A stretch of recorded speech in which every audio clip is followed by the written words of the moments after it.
gentlemen, it's your main man, Bulloh, and thank you for tuning in to another episode of Turning Music into Money. Today, the show is the journey of legends. As you can see, I'm surrounded by legends. But before we start the show, I'd like to give a huge shout out to Miss Ruby of Legacy A100. A big shout out to you because if it wasn't for you, this platform would not be possible. So thank you. A huge shout out to Miss Maureen Guest of 1570 AM. She does an indie artist exposed every Thursday from 8 to 12 at 4720 Jonesboro Road, Union City, Georgia. Independent artists, if you're looking to network, if you're looking to perform and meet new people, definitely check out Miss Maureen at 4720 Jonesboro Road. You can also catch a radio show, 1570 AM WIGO on the TuneIn app. So another big shout out, a major shout out to Fadeologist Barber Shop. That's what we have right now, located at 3153 Sugarloaf Parkway, Suite 204, Lawrenceville, Georgia, 30045. They're the two-time award recipient of the Neighborhood Awards, the best barbershop in the nation. You need to cut, this is what you need to be. If you're looking for my music, Bulloh, check me out on Pandora on the DUB, BULLOH, or check me out on the DOUBLEO. I'm doing major numbers. But now, without any further ado, as you can see the legends, hear the legends, here they come. The first legend that I'd like to introduce is the 9th professional released rap artist out of Georgia. He goes by the name of the legendary Kilo Ali. Welcome to the show, my brother. Thank you. Thank you. Thank you. He has hits as hit songs, Cocaine, What I Hear, Show Me Love, which appeared number 32 on Billboard, Baby Baby, Lost Y'all Mind, Love in Your Mouth, White Horse, Nasty Dancer, which appeared number 17 on Billboard, and Donkey Kong, which appeared number 34 on Billboard, which was produced by the legendary DJ Taz. What's happening, world? As you can see, DJ Taz is in the building. DJ Taz is the producer and is also the artist of the hit song That's Right, featuring Raheem the Dream and Miss Nika, which reached number 8 on Billboard. He also produced, along with DJ Smurf, better known as Mr. College Park, the single Girls. DJ Taz started producing at the age of 10, and he started DJing at the age of 14. He's produced for such artists such as Raheem the Dream, Lonnie Mac, and Mr. Flamboyant, just to name a few. And we also have Mr. Flamboyant in the house. Yes, sir. Mr. Flamboyant was born in Atlanta, Georgia, raised on the south side of the A. He comes from a musical family. He's related to the legendary Gladys Knight and William Guest of Gladys Knight and Pips. He's a rap artist, actor, radio host, and producer, just to name a few. He produced 4 of his own albums. His single, I Made Her, peaked at number 10 on the Euro Indie Music charts. As an actor, he's appeared in The Immortal Life of Henrietta Lacks, which is Oprah Winfrey's newest movie. He also appeared in Change Up, Disney's The Odd Life of Timothy Green, Stomp the Yard, Meet the Browns, Second Generation Wayans, and Necessary Roughness. He's also the co-host on Embodiment Radio, WIGO 1570 AM, and he's back in the music game with his hit single, Too Flamboyant, featuring the legendary Kilo Ali, produced by the legendary DJ Taz. Fellas, welcome to the show. Hey, great introduction. Thank you. That worked all week, man. Research. Yeah, man. Who wrote that for you? Me. All right, man. You can research, man. You don't got them all. You know my crazy. A little bit. a little bit. Wow, man. First question is for you, my brother. How did you meet Kilo Ali? I've been knowing Kilo Ali since we was little kids. Mm-hmm. I met Kilo through DJ Red Money. Okay. His father, DJ Red Money's father, Reginald Lowe. My mom, daddy group called Superman. Okay. So that's how we all met up. And DJ Red Money's big. I like to say R.I.P. Reginald. That was a great, great guitar player, just all around musician all the way. So let me ask you this. So I knew you guys know each other for a while. Yes, sir. So what brought the single Too Flamboyant together? Like what was the whole? Well, we've been talking. Me and Kilo was talking for years about doing something. Cause we was both signed to Ichiban. All 3 of us signed to Ichiban record label. Ichiban. Yeah, Independent. Okay. Yes, sir. So we always talked about doing some stuff together. Just never got around to it because of scheduling. So, you know, I I've got a little free time. I called him up, hey, Lo, let's do it. And then there was a Out the blue. Yeah, and it was right on time too. So let me ask you, what are the percentages and everything discussed? Because I know you guys all have your own publishing company. Yes, sir. So y'all did the percentages before y'all laid one word down. No, we don't do it like that. Okay. If it ain't nothing, it ain't nothing. You know what I'm saying? You can do nothing. We love music, first of all. Okay. From the beginning, for those of you who don't know, I'm the guru of Atlanta, Kilo Ali, clothing all of this power. I was like the 9th rapper from Atlanta, so you know the dream has it. That was like 4,000 professional releases ago. But you know, if you get together with somebody, you got to get a vibe, and it's nothing, then it's nothing. You know what I mean? But if you got a vibe, and you feel in your heart that you want to go to it, or go through the paperwork of solidifying that and doing that, it's worth something. I felt that it was worth something. You know what I mean? I had started right now. I started doing rap when I was professional when I was like 15 years old. So right now I'm 44 years old. So what I be doing now is like mentoring younger artists and stuff like that.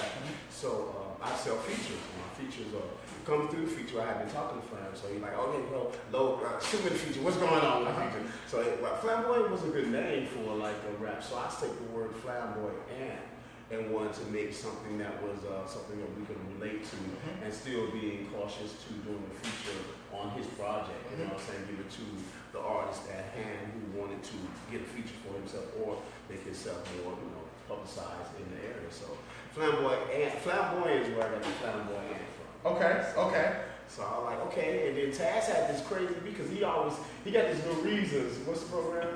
Reason 9 point. He going in. Is that the new one that you need to have? That's the top of the line right now. Okay.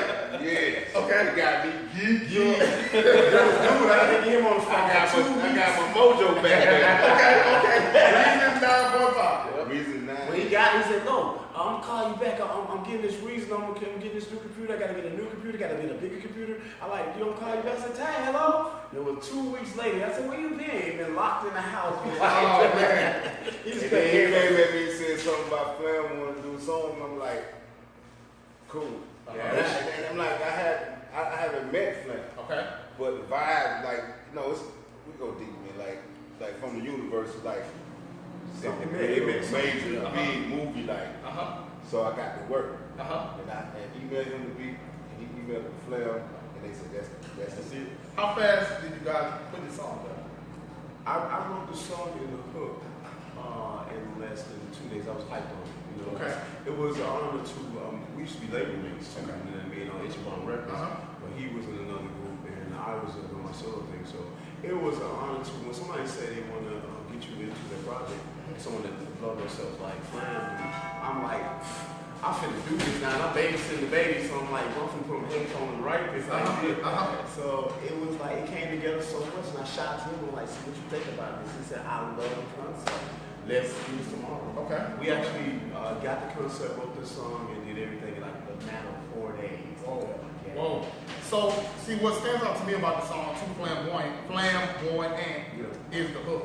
When you say, you don't really want to credit me for who I am, so we're going to take it all, me and Flam. Do you feel like you get the credit you deserve as an artist? I do. You know, it's not just about, you know, the financial part about it, because I have been blessed all my life, man. I grew up backstage, you know what I'm saying? I didn't even know what coming through the other door at the club really means, you know what I mean? So I grew up around the back entryways, the buses and stuff like that as a young man. So, and that, it turns to be a tribal essence to me, you know what I mean? That's why I can do the hat so much.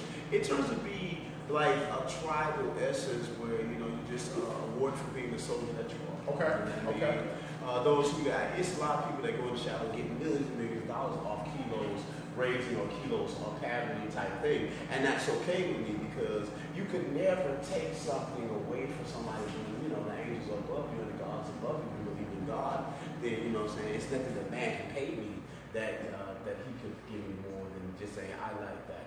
You know what I mean? Exactly. That's the most important thing to me, just having it run through your soul that, you know what I'm saying, generations of people appreciate, you know, who you are and who you are. So is this song personal for you?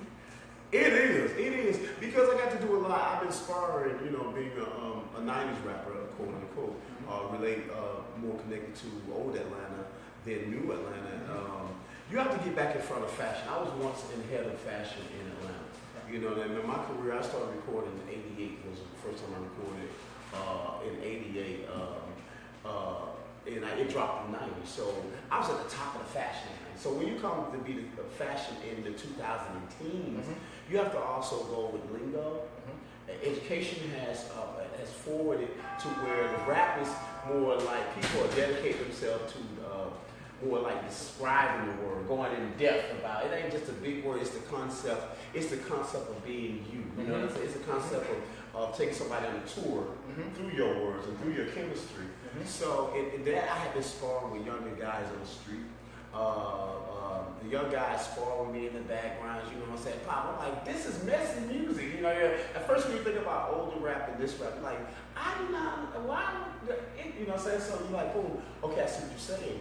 It's on top of fashion, it's on top of the wordplay, it's on top of that. So with that, I displayed a lot of more on top of fashion with this. Gotcha. And then we had a young guy to come in and mix for us on the After Taz did it.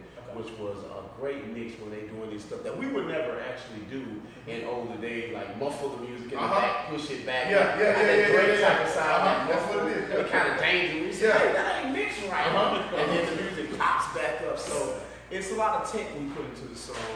It's a lot of so Taz, did you like that at first? Like when you first heard it, like being muffled like that? Because I know you didn't put that. I understood it though. You know, it's the trendy thing, sound thing. It's like when you hide the club, it makes sense. It makes sense. Everybody hallucinate. When the drugs in the play, it makes a lot of sense. It's not drugs, it's called narcotics. So the narcotics takes place, then you feel what we're saying. Because each generation of music, I mean, always a certain drug is always surrounding that culture at that time. Yeah. It could be weed, it could be cocaine, it could be. I mean, it could just be the high of the fashion. You know what I mean? It's something that, it's something like we that. spin it up each other, Exactly. Don't do drugs. Don't do drugs.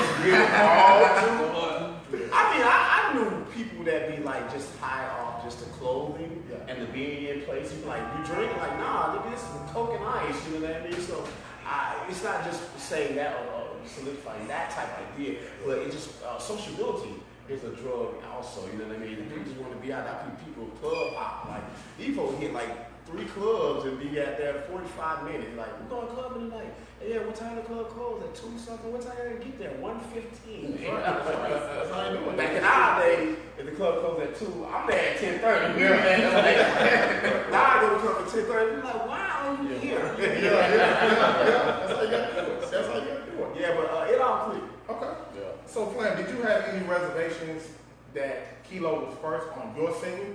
That did you say like, man, I want to be the first on this, or you didn't trip off of it? Nah, I didn't trip off of it. You didn't trip. I love the order of it. Using Flam's voice is, you know what I'm saying, at this point in time, I had to get off turf and go do a little, time for my lifestyle. I believe that every man has his destiny in life. So by the time I got back, it was using Flam's voice as an instrument, that deeper voice. It's the common person who loves music, and loves rap, you know what I mean? And he's that voice between that guy said, oh, I like that. The tough guy, the guy that, so he's always been a quiet, tagging head off type of guy. You know what I mean? When it's time for his attitude to go, he's gone. You know what I mean? So it's good to have that voice and that tech. And so I wouldn't want to go first because, it blended. Gotcha. And then I had something to back you up. Was that bag up, and his voice has backed the whole thing up and made it go right. Gotcha. Now, it's been a long time since we've seen both artists and a producer come out on promo runs and do videos together and all that. Whose idea was that? All 3 of us. Really? Yeah, Taz always told me about, being in the public eye and doing stuff like that. So he really inspires us to be out there. His drive and longevity at being in the place, your DJ does clubs, so he'll club us to sleep. You cannot ride with this dude. This dude go to sleep at 10 o'clock in the morning. Well, I be tapping out like, man, I gotta be in the bed before the sun comes up. I went to sleep at 7 this morning, making the beat, did the instrumental, sending the jelly, did the track, sent to somebody in Hollywood. At 9 o'clock, I'm at this dope. But the whole thing, but to answer your question, I got 2 hours, I think.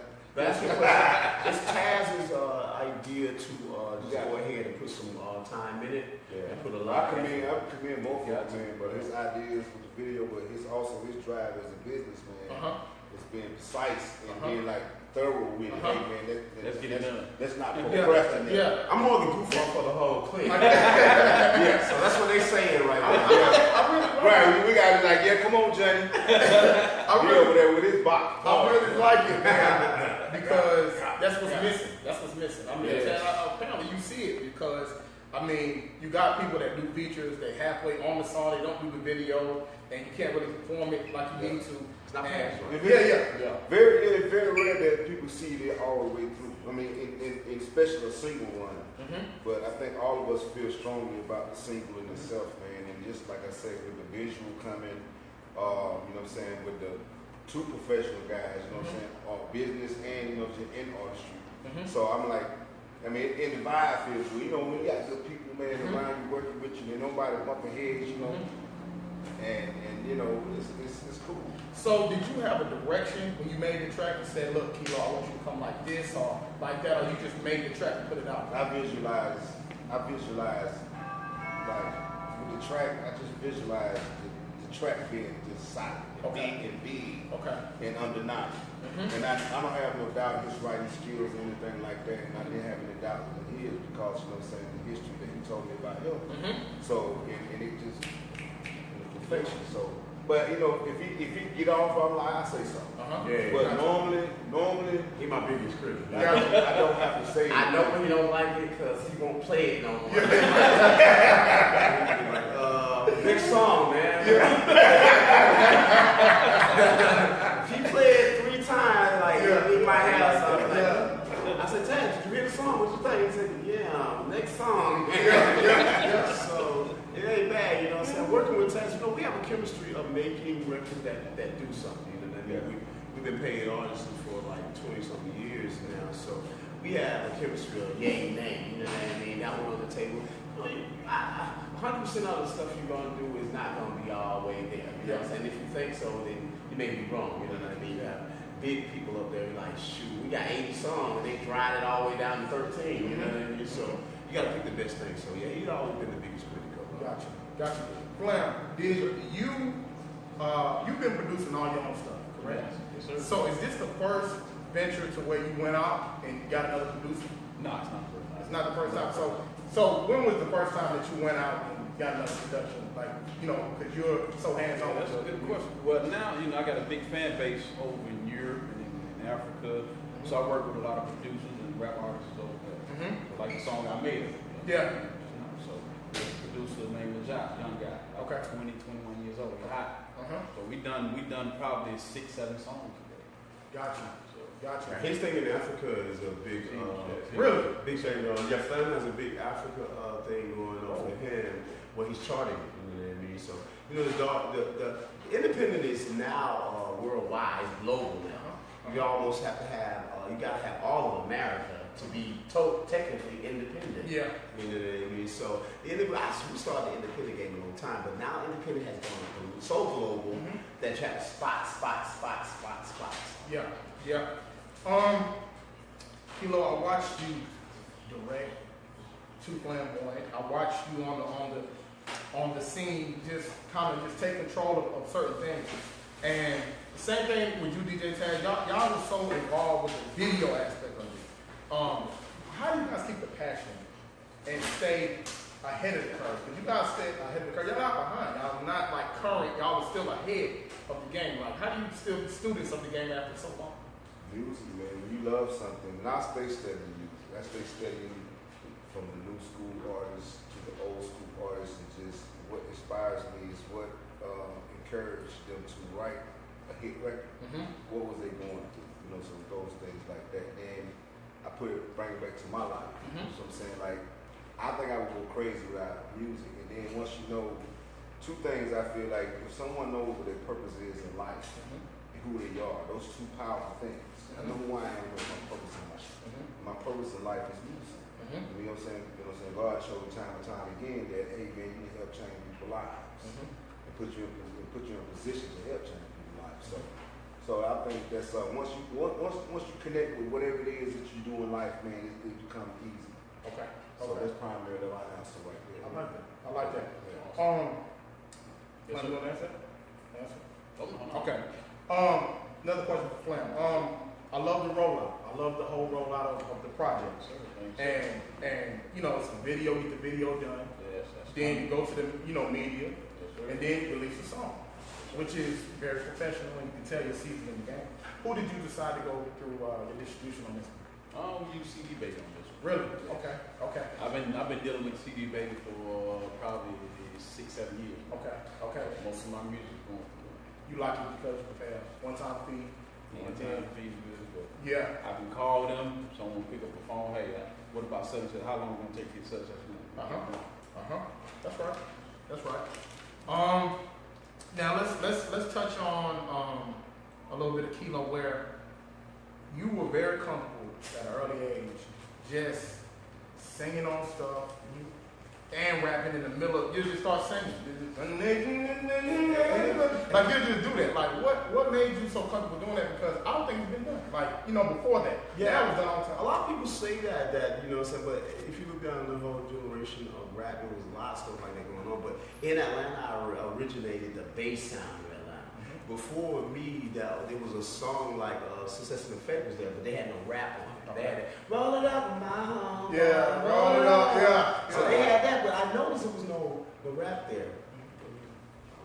I noticed there was no rap there on the song. I'm like, but I really came from like Miami. When I really came in, I was like on the loop. Okay. My direction was a DJ man stayed across the street from my grandmother's house. So I ran across the street and man got out of the car. Just so happened I stayed at his grandma's yard by the day or so. But I kept going to his grandma's yard till he got out of that car. And I started learning from his brother Rodney, and he had a deal with Luke back then. And he showed me how to write a song. But I always thought that my ingredients, I used my ingredients that my grandparents gave me when I was raised. And I had like Ross Stewart was the ingredients, Bobby Blue Blend, of course Mike Jack, Stevie Wonder, but Tina Turner was a big one of my ingredients. Okay.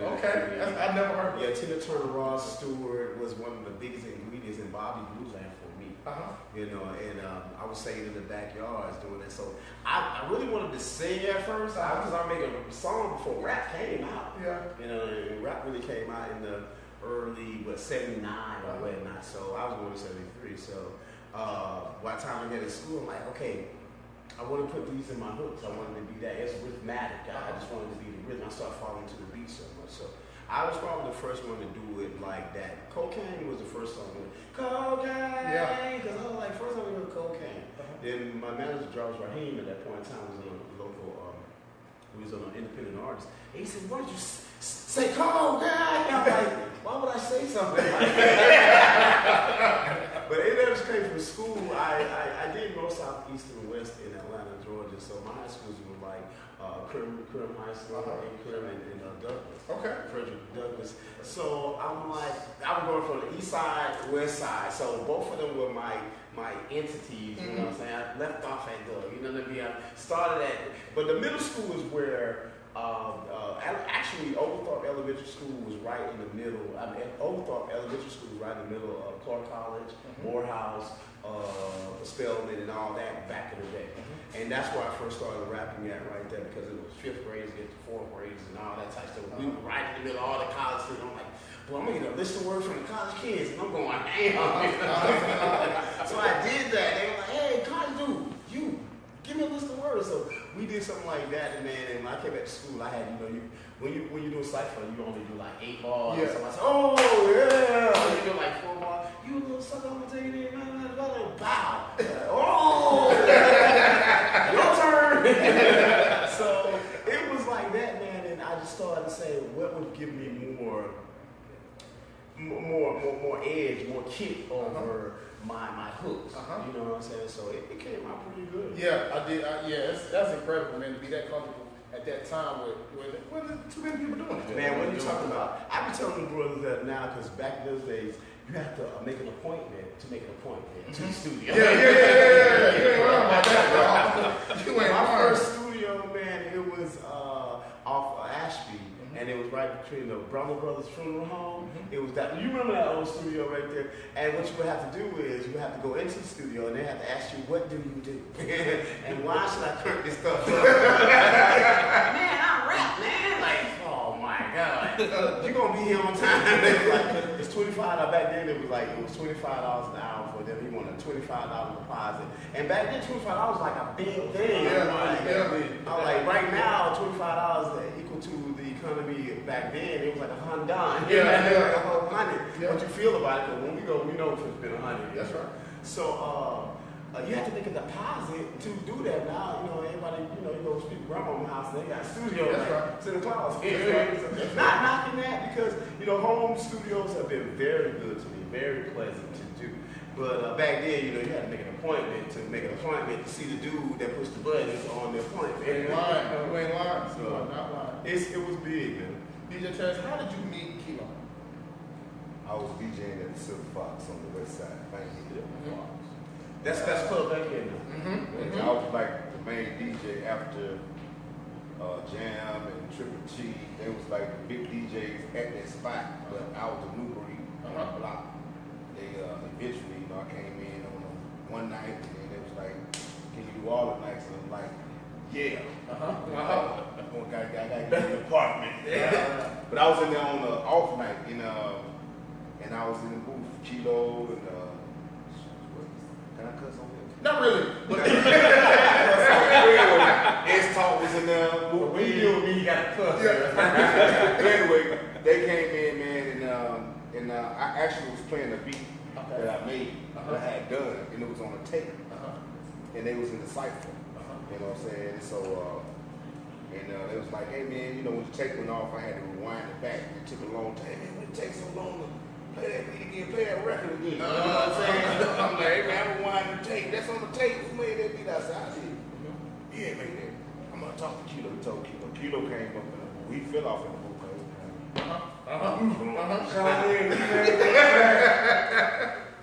I was too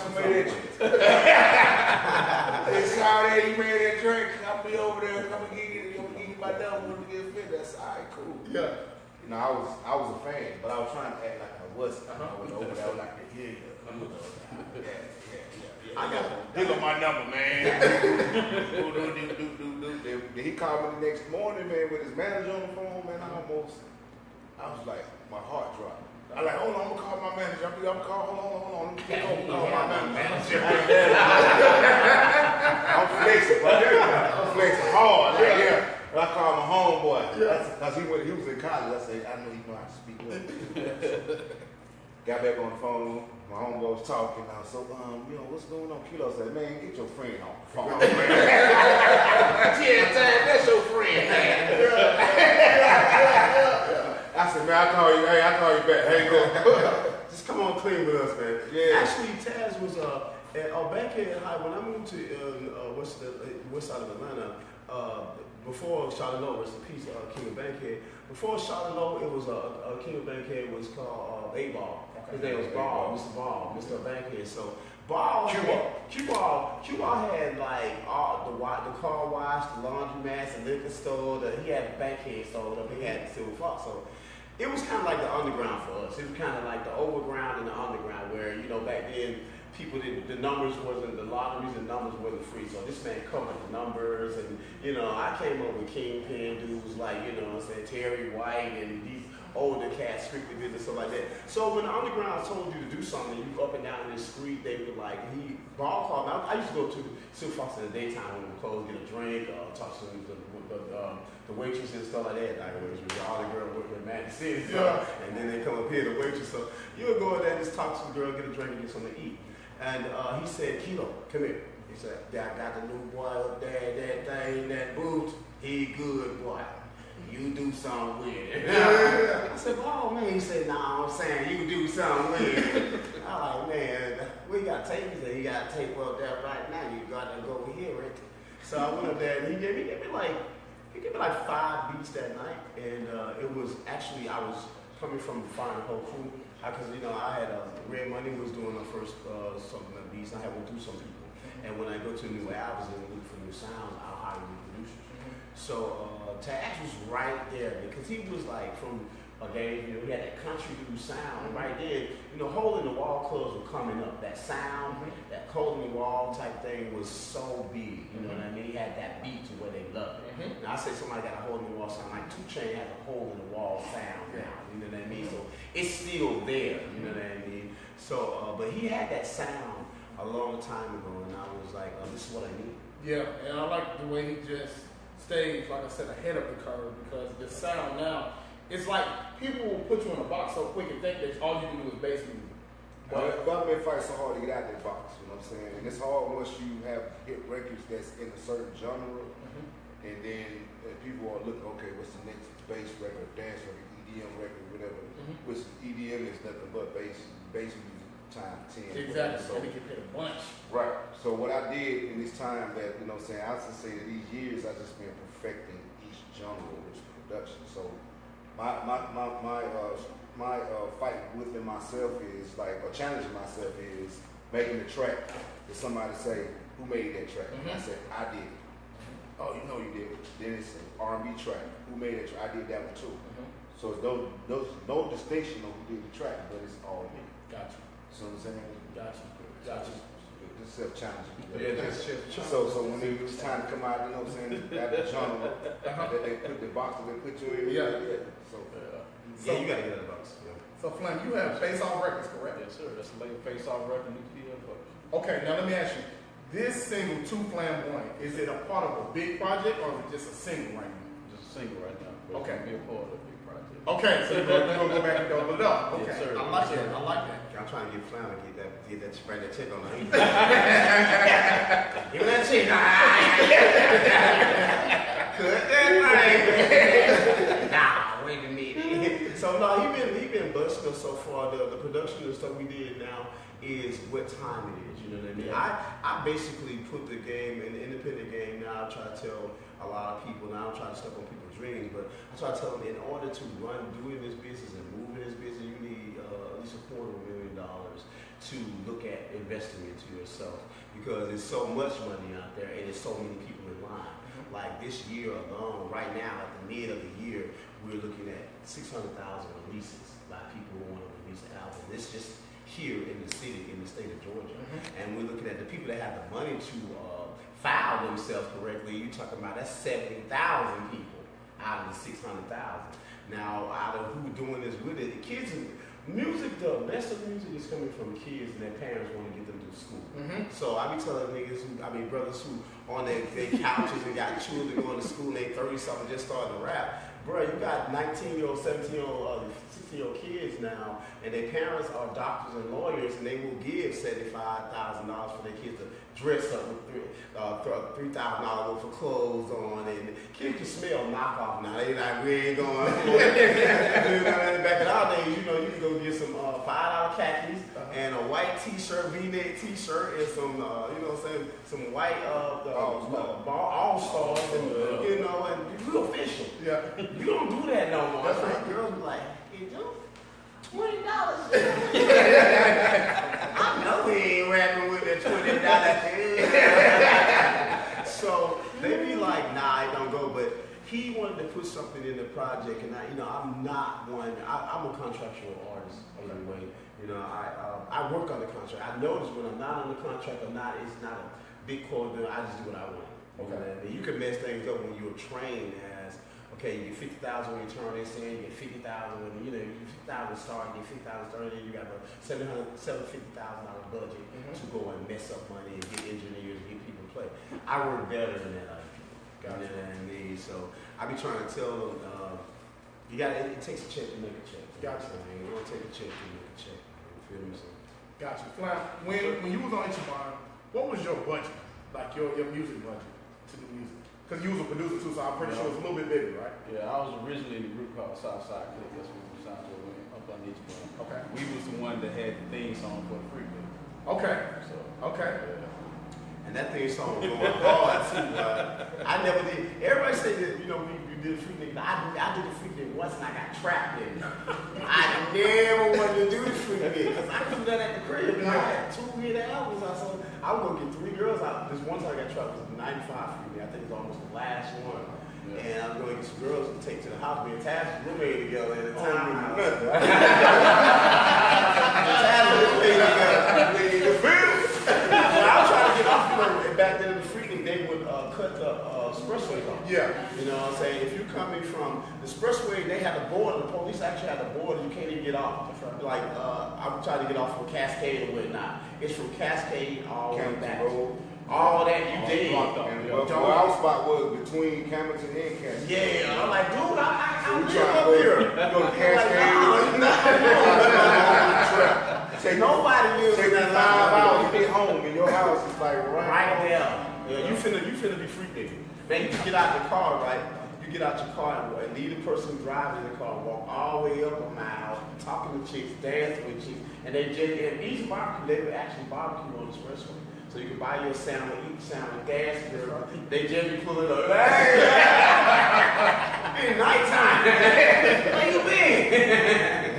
So you actually didn't want to be the person driving the car because they finna climb on top of the car. And you finna be going walking. You finna go walking. You be walking in the car. That's right. That's right. DJ Taz, producing for Raheem and Kilo. How did you figure out who's gonna get the track? Well, Kilo always come first, man. Why? I don't want to blow his head up. I mean, he's like a little brother, man. We developed a brotherly bond throughout the years. And I know him, you know what I'm saying? Like, he can say something, or I can be thinking of something and make something to tailor-make him. Now, Rogers came on a whim because me and him had fell out. Okay. Yeah, they left the group, and he had a big record after he left my group. That's right. Yeah. They were talking about me and then telling me. So wait, after he did Nasty Nasty, he left him. No, he didn't left me. I had fired that joker, man. I left. He left after he got fired.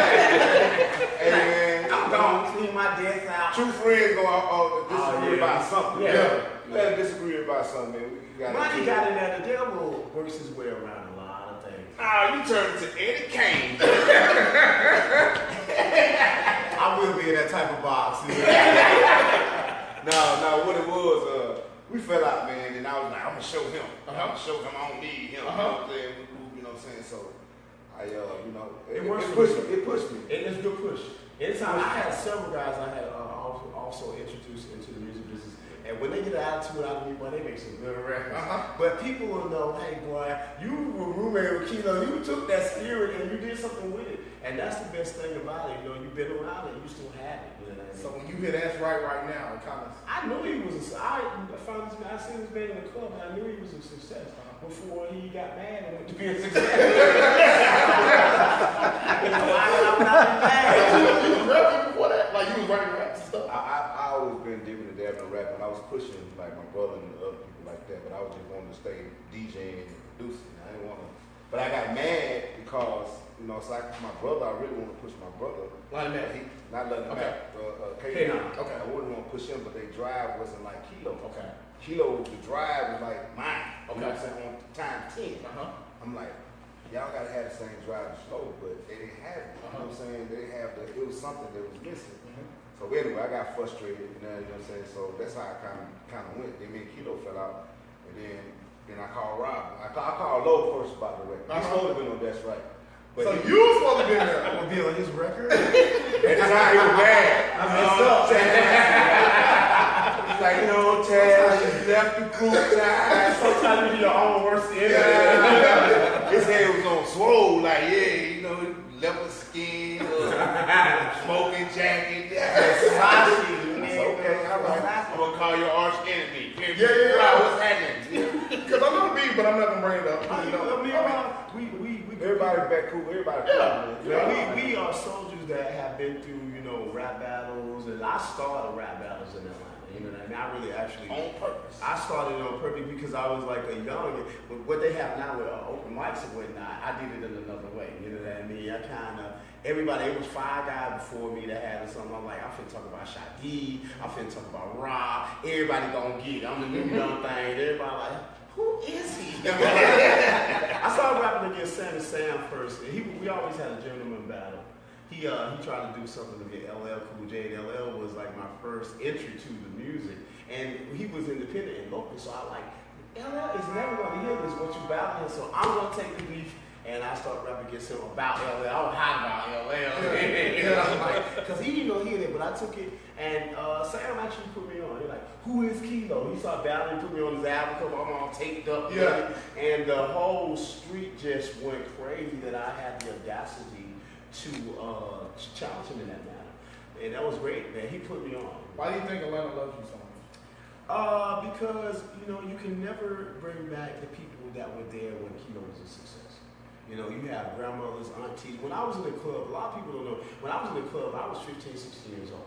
And my audience basis was all, people in the club were like 30, 20, 40 years old. Mm-hmm. So my fans are like great grandparents now. People are like 80 years old. You know what I mean? Right now. But people thought I was older. People I grew up with thought I was older because I was in the club. I ain't got no hair on my face, no nothing. I'm 17, 19 years old. Don't supposed to be in the club, but I work here. Mm-hmm. So, a lot of people, it was, the dope game was different. I mean, the drug game was different. Atlanta was coming from, back then, what people hate us for now, like pimps, dancers. We had male dancers would be then, they was like the dope boys now, because girls used to come to see them boys dance. They be hitting people, mama by the head, but I'm like, they were big here, pimping and hustlers and stuff like that were very big, and I melted in that because I was kind of laundry money. I was like, for the first rapper, like almost laundering money.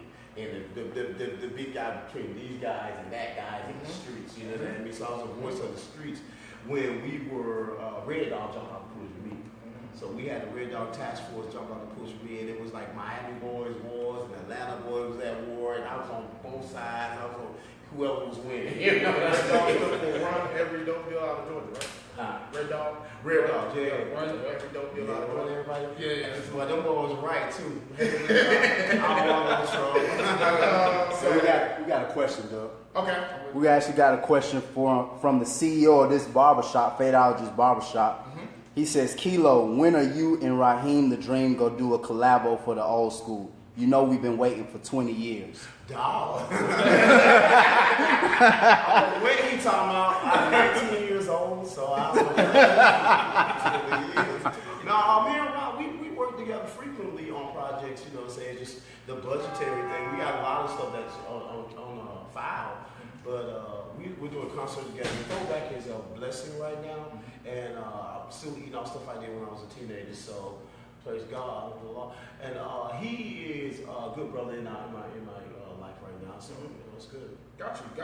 But to ask the question, anytime somebody come up with the budget to do something like that, because people say that. That's one thing I want to hit on. A lot of older people say old throwback music and whatnot, but if you do that type of music, you know what that comes along with. That comes along with a whole other sound and a whole other activity, and our people our age don't support that.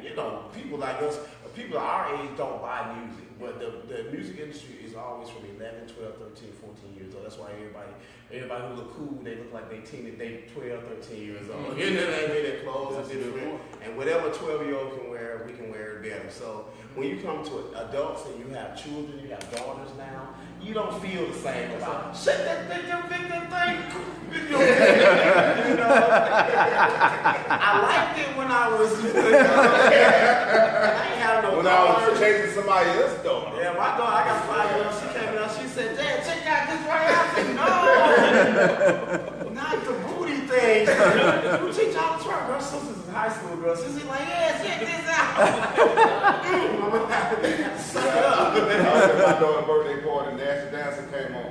So, but to answer the question, anytime that we do something like that, we have done it and we will continue to do it. But, people that ask for it, they don't support it. You know what I mean? They get it and it's what they want, but it's not there anymore. Anything that has to be kept sacred, it's up to the youth to keep it sharp. You know what I mean? To keep that vibe.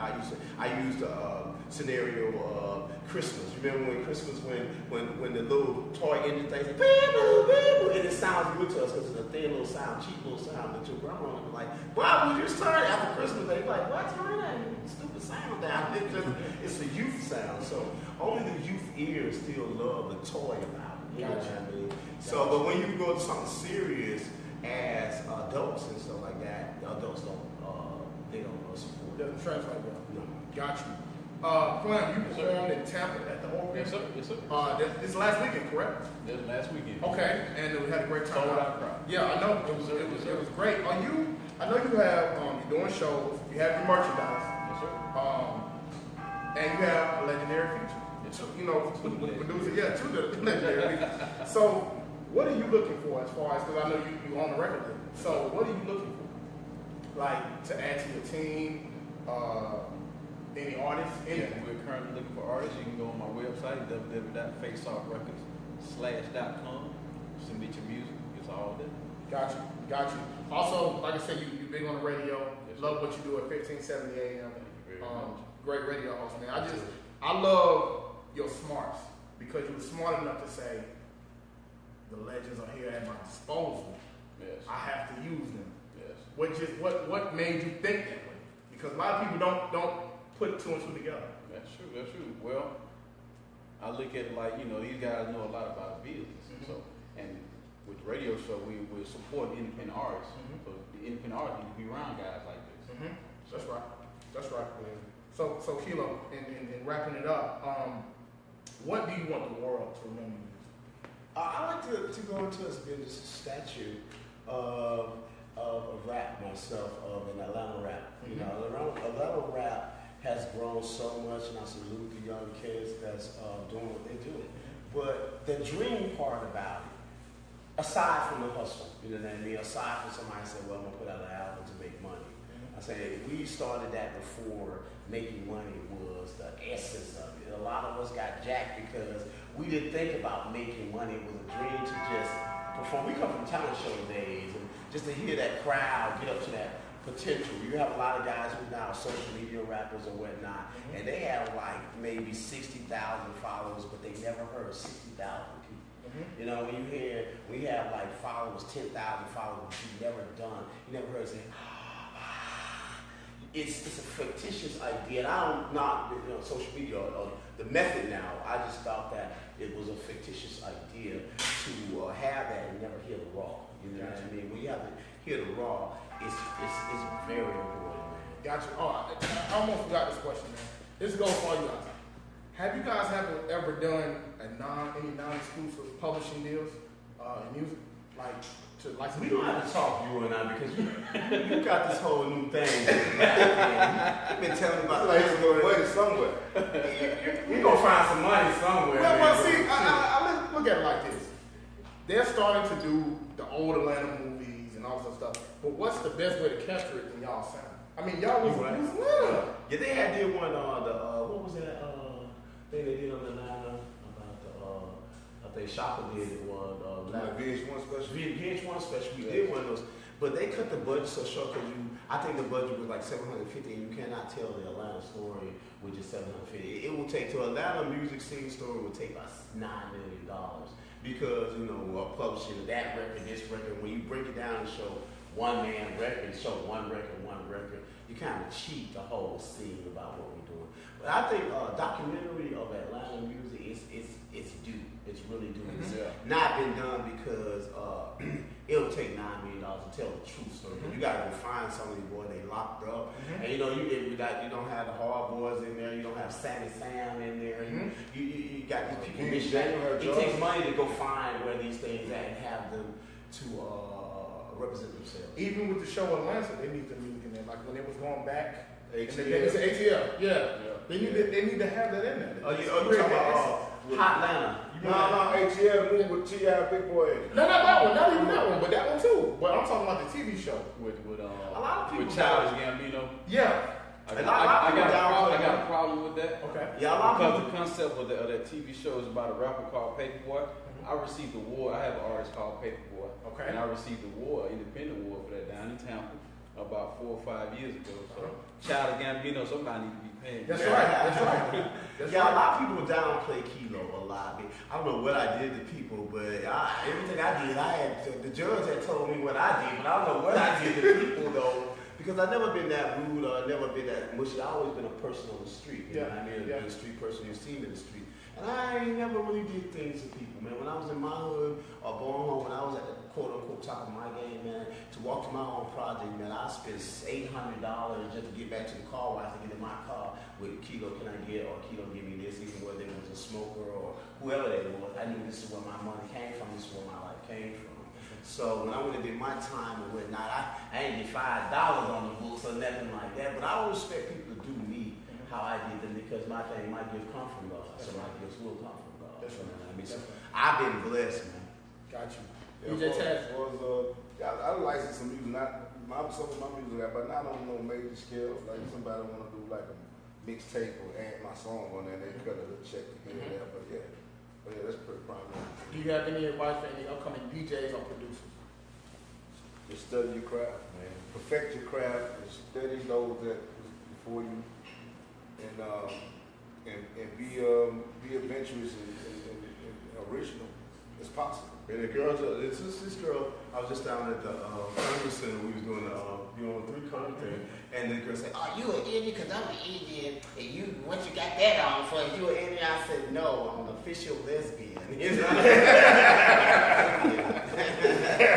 So anybody want to know about the hat? I'm an official lesbian. I'm with you on that too, though. I will. It's not called a hat. I'm with you on that.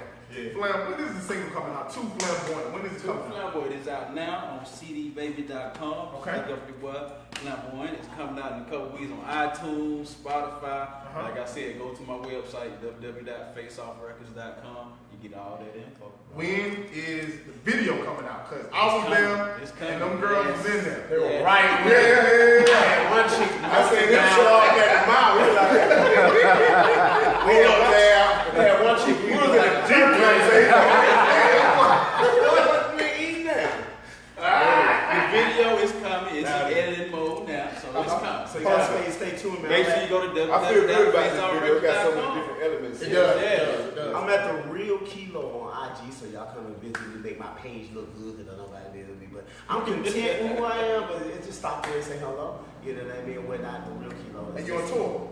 Yeah, my tour it's really a tour of the Beltline of Georgia, and that's crazy. That's something that you can give to like new artists or something. What I do my tour was I give them a headliner, such as myself, and I give you a real crowd of like 300, 400 people in the crowd. But the slots are like 150 slots for the tour to get yourself into it. You know, you get a lot of open mic things where some things are free and some things are $25. But I wouldn't want to do that to you because I give the massage with my tour where you have to be on time, you have to get your mic checked, you have to get a backstage, you have to, be there, and we have to be a team.